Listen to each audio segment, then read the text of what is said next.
Washington Journal continues. We're back with Jim Himes, Democrat of Connecticut, here to talk about the economy. Debt talks continue this week. But first, let me just begin with Afghanistan. Get your take on that. What do you want to hear from the president tonight? Well, I hope we hear that the president is committed to a rapid drawdown of our forces. I've spent a lot of time thinking about this, like a lot of my colleagues have. I've visited Afghanistan, talked to people on the ground. The reality is, Greta, that we are in a nation-building mission in a nation that doesn't want to be built, certainly not by us. And as we all saw in early May, our problem is in Pakistan, and we are being very effective against al-Qaeda in Pakistan. We don't also need to be fighting the Taliban, which of course are very bad people, but not the ones who went after us, and trying to build a nation that has resisted nation building for generations. So I hope the president is going to announce a change in the mission. Trying to rebuild Afghanistan to going after terrorists in places like Pakistan. We're hearing the numbers, 10,000 troops withdrawn by the end of this year. Is that enough? Not for me. Not for me. Again, you know, we have well over 100,000 troops in Afghanistan, and these are guys, you read the same newspapers that I do. Every morning we open the newspaper, and there's another couple of names, and they're 22 and they're 21 years old. And we are spending, between Iraq and Afghanistan, $100 billion every single year. It is time for us to begin to spend that money here in the United States. All right, let's talk about these debt talks. Another issue that's happening, and sort of related in a way, because people are saying, you know, we need to stop spending money overseas, Afghanistan, et cetera. We need to be focusing on domestic issues, and that is the debt. So Vice President Joe Biden leading this group up on Capitol Hill. Are you confident that they can come to some sort of deal? Do you think they need to? There's no question that they need to. You know, this debt ceiling that, of course, is driving the deadline, August 2nd, is at once very scary, because if we don't raise the debt ceiling, it means that very shortly thereafter we will not be able to service United States Treasury debt. And that is about as close to a financial Armageddon as you can come. People expect that the United States is truly a risk-free investment. And even the uncertainty that is out there right now, frankly, is making investors around this planet uncomfortable about whether the U.S. can really stand up for its credit. People have this mistaken notion that raising the debt ceiling means that we're going to spend a lot more money. The reality is that the debt ceiling is there. First of all, it was, you know, decades ago that they put it in to make people feel better, to say, hey, we've got this debt ceiling, right? And of course, Congress in 40 or 50 years has raised it 75 times. It's a fiction, but it's a dangerous fiction. Now, I'm not saying we don't need to do some hard work to reduce our debt and reduce our deficit. We do. But to be playing with this notion that we're actually going to send out Social Security checks, send out interest payments on people who are holding United States bonds is a very, very dangerous game. You say that we're not going to spend more money. Why not? Explain that a little bit more, because I think that a lot of people do think that. Well, the debt ceiling, of course, is it needs to be raised to pay for commitments that we've already made. And these commitments aren't even necessarily commitments that the Congress made. You know, they're things out of Social Security and Medicare. They are interest payments on the bonds, as I mentioned before. You know, I've said this 100 times. If you are a member of Congress and you ever voted for a spending increase or a tax decrease, and you did that in the last 2 or 3 years, it is the height of hypocrisy to then turn around and say, oh, I voted for those things, but I'm not going to vote to raise the debt ceiling, which is a consequence of those votes that I cast. Now, on the broader spending thing, of course, you know, in the next couple of years, we absolutely have to do the hard work to get our fiscal house in order, and that is going to involve some dial back in the spending that the federal government does. So that's got to be part of it. But we shouldn't be playing with this debt ceiling right now. So if there's a proposal for a short-term extension or raising of the debt ceiling for 2 months because this group can't get some sort of bigger deal, will you vote for that? Look, I already voted to raise the debt ceiling, you know, and it got super politicized. I got my head blown off for doing it, but it was the right thing to do. And, you know, anybody who understands our markets or the economy knows that we need to raise this debt ceiling. You're referring to the test vote that Republicans took. Right, bringing it to the vote on raising the debt ceiling. You voted yes. Knowing it was going to fail, and by the way, they spent time on the phone to Wall Street, you know, in the days before, saying we don't really mean this. This is politics, right? And just showing that they're willing to mess around with the full faith and credit of the United States for political purposes. But yes, look, I would rather see a comprehensive solution along the lines of what the Simpson-Bowles Commission put out there. They put out, and look, it's not that I like necessarily anything in that proposal, but it was a relatively balanced proposal for dealing with spending, for dealing with taxes, Medicare, and Social Security. That would be a nice comprehensive deal that would cause the world to say, you know what, the U.S. can get its act together. Now, This is right. So I do suspect that it's more likely that we'll see a shorter-term deal. But whatever we see, we need to vote to raise the debt ceiling. So for you, Medicare is on the table. Your colleagues have said Medicare cannot be part of some sort of deal. There is no way to live in this universe and to say that we can ignore Medicare for the next 10, 20 years. Medicare and the unfunded liabilities, which is a big word, which means all the promises that we have made to every American who's alive today, who's 80 years old or 8 months old, if you run the numbers, Medicare runs into huge problems. Not today, not tomorrow, not even next year, but down the road. And by the way, it's nobody's fault.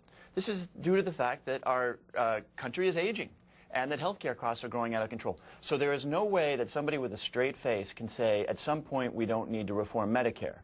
The question is how. Do we do it the way the Republicans and Paul Ryan have proposed it, which frankly is just a lazy way to do it. It's saying to seniors, we don't want to deal with the cost increases anymore. You take them through premium support, through vouchers. Or do we do the hard work of saying, let's figure out how to break the 12% healthcare inflation that this country has experienced for years. Let's bring down the cost of healthcare over time so that not just the federal government, but states and companies and others are on a more sustainable path. All right, let's get to phone calls here. Damon is joining us, a Republican in Louisville, Kentucky. Jim Himes, Democrat of Connecticut, sits on the Financial Services Committee, worked at Goldman Sachs for many years, worked his way up to vice president. Let's go to Damon. You're next. Good morning. Good morning. I want to take you to task a little bit for saying that the Taliban are not the ones who attacked us. It seems to be some revisionist history. I will agree it's a very difficult situation there right now, and we do need to begin to come home, and I'm not sure what the right answer is, but to say the Taliban did not attack us is just not factually correct. They aided and abetted and participated in training camps there. Are you going to tell me Taliban did not know what was going on with the al-Qaeda camps who were actively and openly declared war against us and were plotting the 9/11 attacks there? So, okay, Damon, let's get a response from the congressman. Yeah, there's no question that they aided and abetted, and we invaded Afghanistan because the Taliban hosted al-Qaeda. But it is not the Taliban's mission to destroy the United States the way it is al-Qaeda's mission. And, these are, let's make no mistake, these are very, very bad people. These are people who want Afghanistan to live in the 7th century, that, execute people publicly, that forbid women from being educated. These are very, very bad people. But I do believe that because their core mission is more about taking Afghanistan to the 7th century as opposed to destroying the United States, there is an opportunity to negotiate with them, which, by the way, we are doing right now, whereas al-Qaeda, which is dedicated to our destruction, there's no negotiating with them. So there is a distinction, and it's an important distinction because it forces us to choose. Do we go after Taliban? Very, very bad people. And by the way, the world is full of very, very bad people that we could choose to go after. Or do we go after the people who are dedicated to our destruction? I think the answer is probably the latter. Here's a tweet from a viewer who wants to know, if Congress is actually going to cut spending, it is illogical to also raise the debt ceiling. Why raise it if you want to lower spending? Well, because you could cut all of the government spending today. You could just decide we're not going to write Social Security checks, we're not going to pay our troops, we're not going to send out Medicare and Social Security checks, and it would still require you to raise the debt ceiling. And so it's not about new spending. Now, the government will do new spending, right? We will continue to pay our young men and women in the armed forces. We will continue to send out Social Security checks. We will continue to run a court system and an FAA in this country. So as long as we continue to spend in a deficit situation, which is where we are, and, we could spend a lot of time finger pointing on that, but the reality is that we've been running deficits since the year 2001, for 10 years now, under 2 presidents of 2 different parties. As long as we're doing that, if we're going to spend $1, a portion of that dollar is going to be borrowed, and we're going to spend dollars. This Twitter wants the message, this person wants to talk a little bit more about Medicare, saying no one is saying not to discuss Medicare, just not now. It deserves time to take it to the people. And that's absolutely right. I wonder if when I get a question on Twitter, I need to answer in 140 characters, right? That would be something. And that's absolutely right. If you can, that'd be great. That's right. Let's see, on Medicare, 140 characters. That's actually exactly right. The reality is that Medicare is complicated and it is critical to tens of millions of seniors. So to think that the U.S. government should say, here's the new deal, hope you like it, is a bad idea. We need to have a discussion with the American people about what it means, what the issues are, and get people bought into the notion that we have to do some things and it should be equitable, and here's your options, and Choose one. All right, we'll go to Mike, Democrat, pretty close. Lancaster in Pennsylvania. Yes, good morning. How are you today? Good morning, Mike. My question is on the debt and on Social Security. I am totally against ending Medicare. I'm totally against that. And also, I'm going to be 62 years old in a few months, and I'm looking to collect my Social Security. If they get this law passed where they want to raise the retirement age again, is there going to be any protection for people that are nearing retirement, such as myself?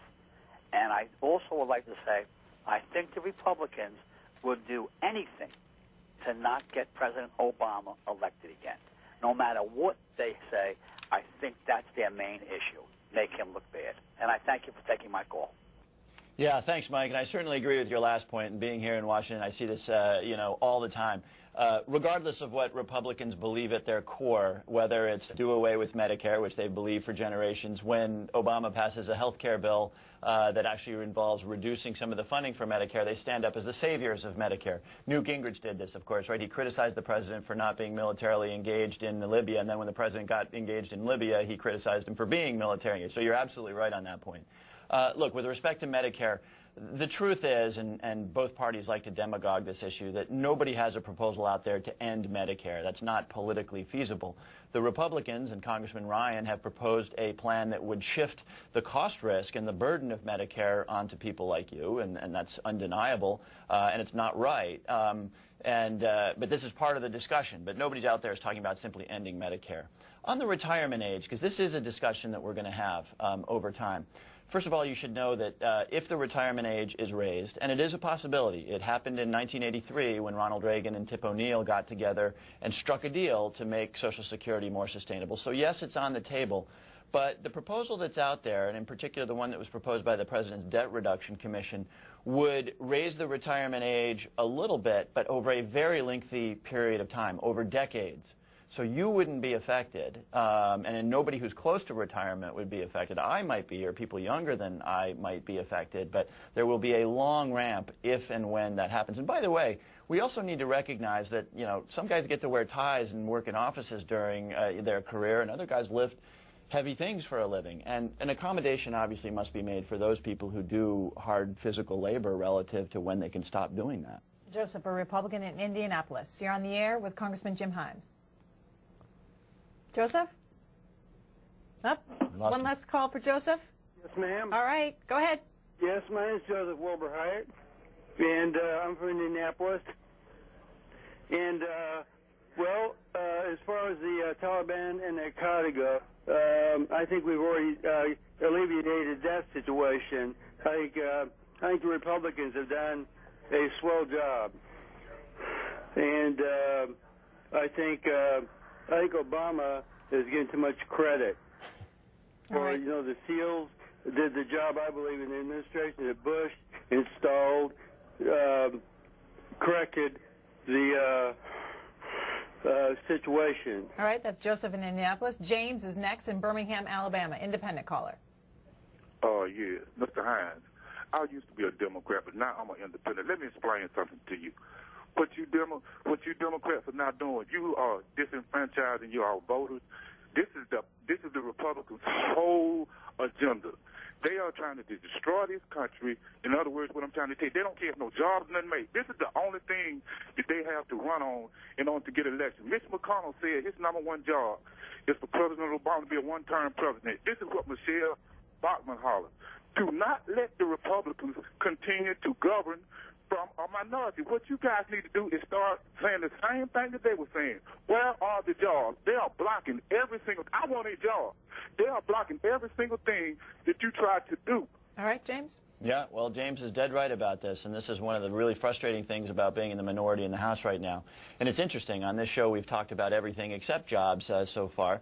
And the reality is we've got 14 million Americans out there without jobs. And we're now going into month number 6 here in Washington, D.C., in which the Republicans have not put forward a proposal on how to increase jobs in this country. We've seen defund Planned Parenthood. We've seen let's eliminate clean air and clean water regulations. And look, we should have the conversations about regulation, but what about 14 million people without jobs? I'll tell you what, this isn't just a bleeding heart. We should do something for these people. This economy does not turn around in a very significant way with 14 million Americans who don't know if they're going to be able to buy food next month. And so this is a seriously misplaced set of priorities since the Republican majority took the House. When the Democrats had the majority, did they do enough? Did your leadership do enough on this issue of jobs? Well, did we do a lot? We did a lot. And by the way, the numbers tell the story. When I took office, January of 2009, this country lost 800,000 jobs that month. The 3 months around that, we lost 2 million jobs. Now we're adding jobs, right? And we've seen 11 months straight now of private sector job creation. Now, the reason I don't get too happy about that, even though it is a major, major turnaround, and everything is turned around, right? The economy is now growing instead of shrinking the way it was 2 years ago. The markets are up very substantially. The reason we don't celebrate that, of course, is that we haven't gone nearly far enough with respect to this recovery. So we should be doing everything we can do right now, whether it's, building the highways and the railways and refurbishing the airports that we know we need to do it. Let's do it right now when we can actually hire people to do it, or doing whatever else we need to do to increase the number of jobs out there. That should be our focus. You're quoted in the New York Times saying that the president has a bit of a tin ear as far as business community goes. Why did you say that? What does he need to do? Well, I think certainly early in his term, he had a group of very bright people advising him. I think he's got the best of the best down there. But he also did not appoint anyone to any position that had been a CEO of stature. And this is more about perception than policy. So now you're going through a period where Dodd-Frank is being written, where major changes are being made to the healthcare industry, and where, frankly, the economy is in a whole heck of a lot of trouble. And the business community says, does this president care about the private sector engine? Now, of course he does. But his appointments and some of the comments he made, for example, calling bankers fat cats, just caused everybody to say, wait a second, is he setting up a situation where business are the bad guys and else are the good guys? That's what I meant by saying that I think he had a bit of a tin ear on that issue. Too much regulation from the administration? Is that hampering investment from companies? Well, I think that's a fantasy of the other side, right? I mean, clean air and clean water regulation, which is usually what the Republicans complain about, were put in place by President Richard Nixon, who, when I last checked, wasn't a Democrat, right? And I also don't know, how can you look at what happened in the financial services industry in the last 3 years, where Lehman Brothers and Bear Stearns went bankrupt. The mortgage industry was utterly out of control. Americans got sold mortgages that they didn't have a prayer of repaying. How can you possibly look at that and say the problem here was too much regulation? Now, regulation isn't the only solution. We've got all kinds of things we need to do to avoid doing that. But there were clearly markets that were, like the derivatives market, I didn't even mention that were unregulated. And that can't be true going forward, or we will find ourselves right back here 10 years from now. We'll go to Eric, a Republican in Martinsburg, West Virginia. Yes, I can tell you the flaws in the Democrats' philosophy of raising taxes on big corporations, because when you raise the taxes on corporations, all they're going to do is turn around and pass it on to the small people as a cost of doing business.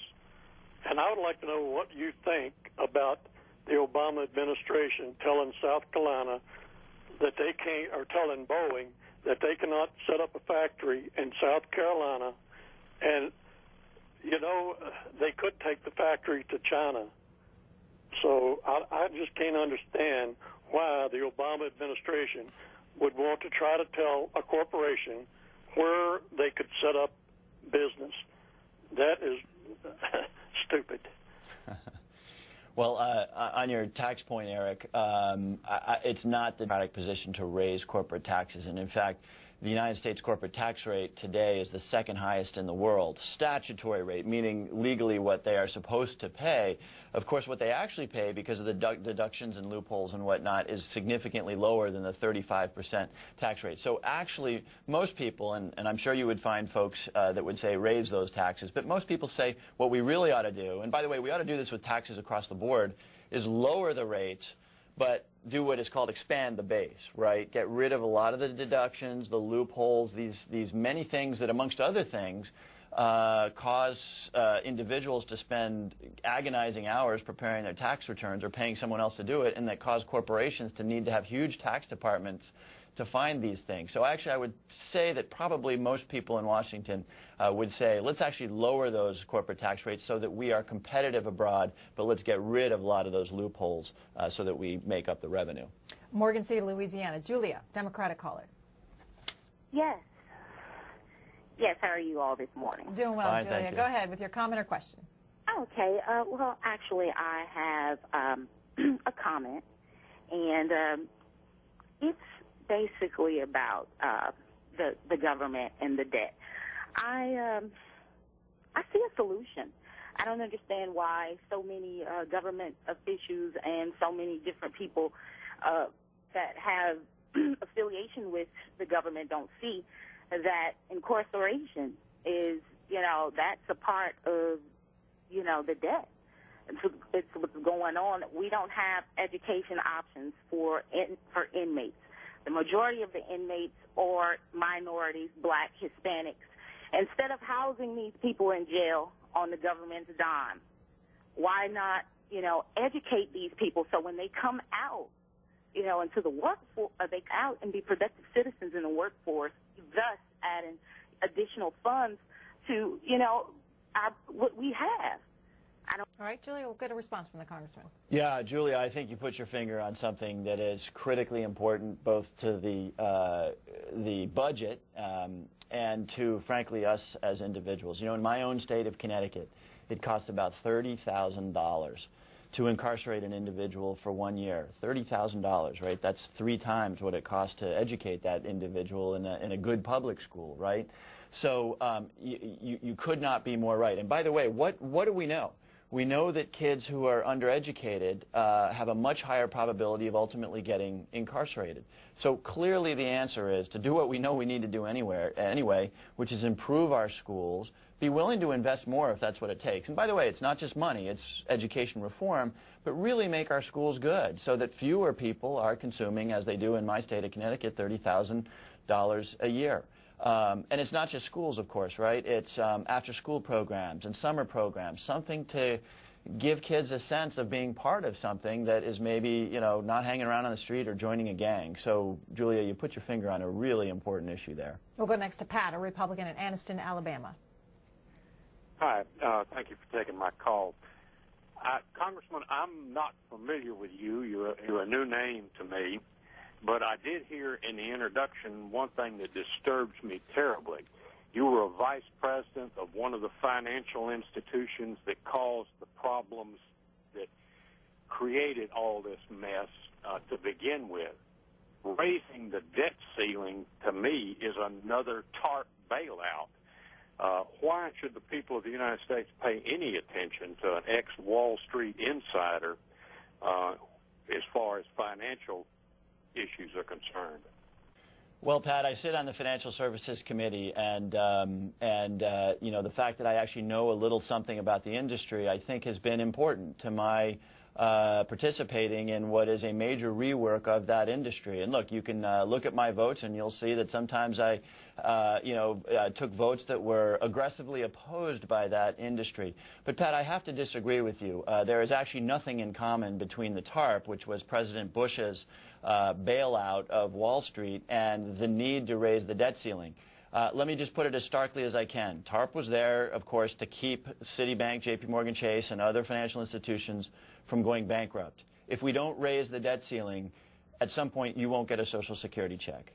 At some point, people who hold Treasury bonds, and by the way, there's almost 15 trillion of them out there, won't get interest payments. These are commitments that we have made to people all over the world that we're saying, okay, let's just consider not abiding by those commitments. TARP was not a commitment. TARP was something that President George W. Bush cooked up to rescue Wall Street. It wasn't a commitment. Now, we can have a long conversation about whether it was a good idea or a bad idea. It was certainly a poisonous idea, but there's absolutely nothing in common between TARP and the need, which, by the way, everybody acknowledges, including the Republicans, to raise the debt ceiling. Ben Bernanke, Federal Reserve Chairman, will talk this afternoon, put out the Fed's view, the economic outlook. What do you expect to hear from him?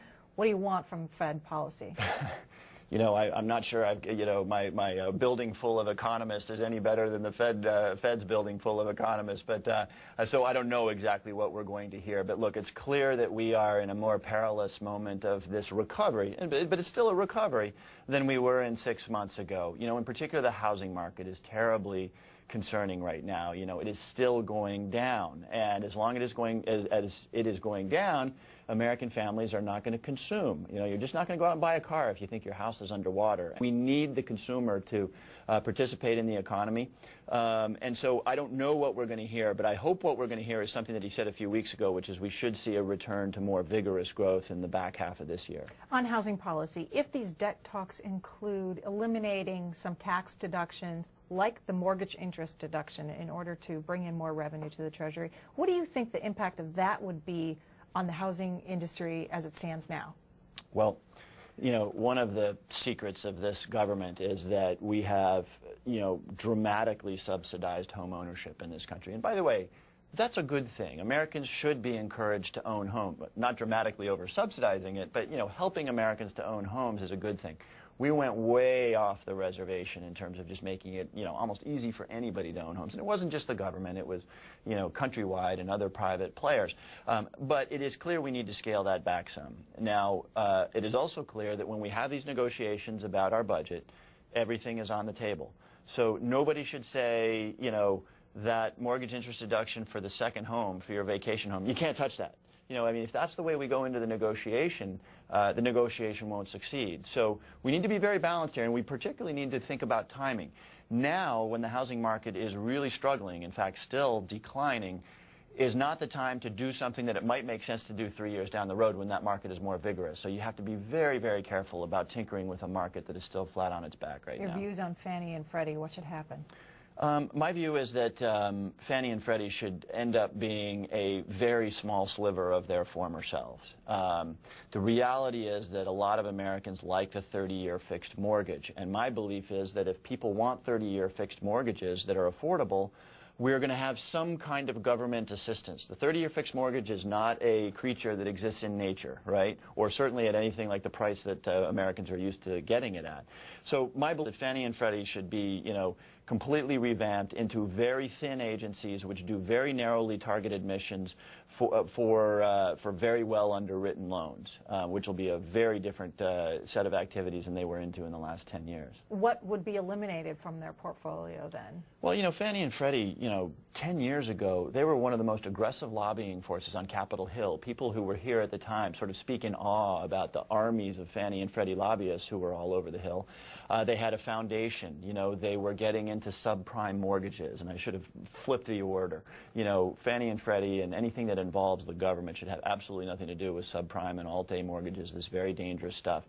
So again, I hope that they end up being a very quiet and small agency that helps Americans get 30-year fixed mortgages. Your colleague coming up next, John Campbell, has a housing proposal. He wants to eliminate Fannie and Freddie and instead put in its place similar government-sponsored enterprises, as they're called, but have more of them so that they have to compete. Yeah, no, and it's an interesting idea, and there's lots of discussions out there, ranging from, let's call it on the right wing of the Republican Party, who's saying just eliminate it all, get the government totally out of the housing market, which would be a very dramatic shift from where we are. And I don't think at the end of the day, when Americans come to understand what that could mean in terms of the affordability of housing is going to be accepted, to what I would characterize as more reasonable proposal. And I haven't dived deep into John's proposal, but I think he's headed in the right direction. And, again, he's stressing that these would be very, very different than what they used to be and operating in a much more constrained environment. So it's a really interesting debate and one that I think we're going to have over the next couple of years. What about changing the lending process right now? There has been proposals put out by the administration that your debt to income cannot be more than 36%. That's what it used to be. Right. Why not go back to that, or do you think we should? There's no question that we need to get back to something much more sane with respect to underwriting mortgages. And this isn't just through Fannie Mae and FHA and Freddie Mac and all the government entities. It's in the private sector. I mean, the private sector was offering, I remember the billboard near my house that said, no job, no income, no problem. We have a mortgage. I mean, that's just rank, insanity. And so, yeah, whether it's, making sure you've got a steady job, making sure you're able to put down a reasonable down payment. And not just a down payment, but maybe have a little extra money in the bank so that when you need to replace your roof or fix your boiler, you can do it. I used to work in the affordable housing industry, and I know that it is a big jump from being a renter. By the way, some people should be renters, and there's nothing undignified about that, to actually having the financial wherewithal to be a homeowner, and we need to remember that. We'll go to Kenneth next in Greensboro, North Carolina. Independent caller. Thanks for waiting. Hey, Kenneth, you're on the air, sir. Turn the television down. All right, I'm going to put you on hold. We'll try to come back to you. Let's go to Holyoke, Massachusetts. John, a Republican. John, are you with us? Hi, yeah, I'm here. Okay. I used to be, I'm going to be a independent because what I'm seeing. Yeah, we're listening, John. Okay, yeah. What you're seeing? I'm a Republican. I used to be a Republican. I'm going to vote independent, and I'm going to vote for Obama. I'm going to make some PowerPoints, and then I'm going to ask this gentleman a question, okay? To me, this sounds like this is corporate democracy. The Supreme Court's been bought.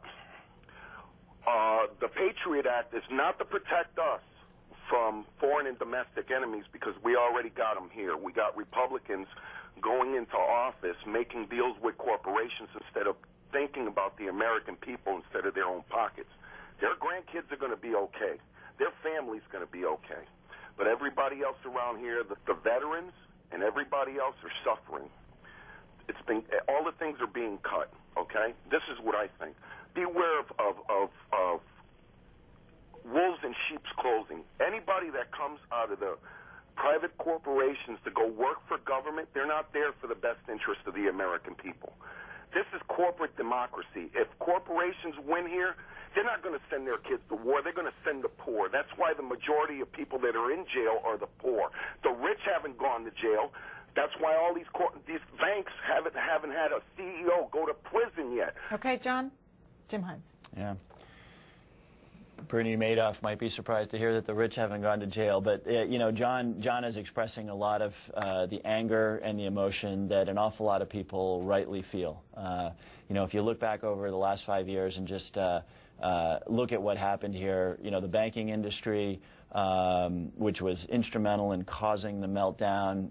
Almost nobody went to jail. I sort of snarkily mentioned Bernie Madoff, but almost nobody went to jail. There's not a sense that there was justice delivered there, and it's a very fair point.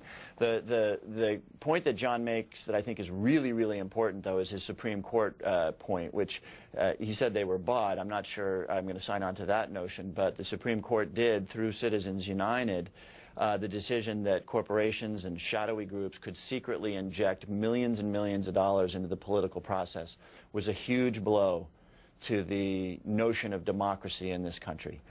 I think it will be remembered as one of the things that, if our democracy goes downhill, that helped dismantle it. Our founding fathers never had the idea that very, very wealthy interests, and back then it was plantation owners, right, could buy elections. But Citizens United, by saying that corporations and unions, to be fair, and other groups could secretly spend to elect congressmen and senators, is deeply antithetical to the notion of one man, one vote, and what we stand for as a country. Victor, a Democrat in Ames, Iowa. Last phone call here for the congressman. Go ahead. Well, first off, let's talk about Medicare regulations and taxes. Health care.